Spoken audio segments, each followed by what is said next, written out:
Hello guys, मैं आपकी रात का हमारे यूट्यूब चैनल पे बहुत बहुत स्वागत है आप सभी का। मेरे चैनल में जितने भी दर्शक, मेरे माता पिता भाई बहन जोड़े सभी को मैं तहे दिल से धन्यवाद करती हूँ। एक सुंदर सा गीत है, आप लोग सुनिए। चुटकुला गीत है।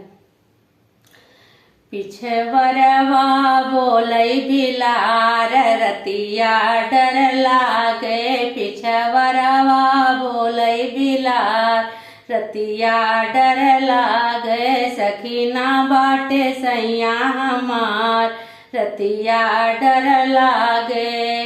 कैसे जगाऊं सखी अपने ससुर का, कैसे जगाऊं सखी अपने ससुर का। ना बोल सासू हमारा रतिया डर लागे। हरे ना बोल सासू हमारा रतिया डर लागे। कैसे जगाऊं सखी अपने जेठ का, कैसे जगाऊं सखी अपने जेठ का।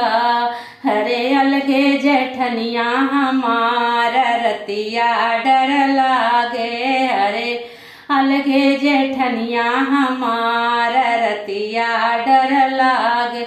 हरे ना बाटे सैया हमारा रतिया डर लागे।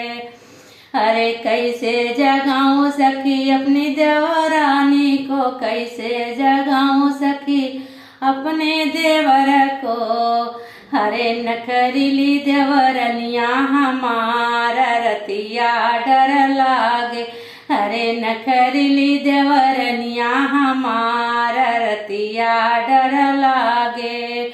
हरे ना बाटे सैया हमारा रतिया डर लागे।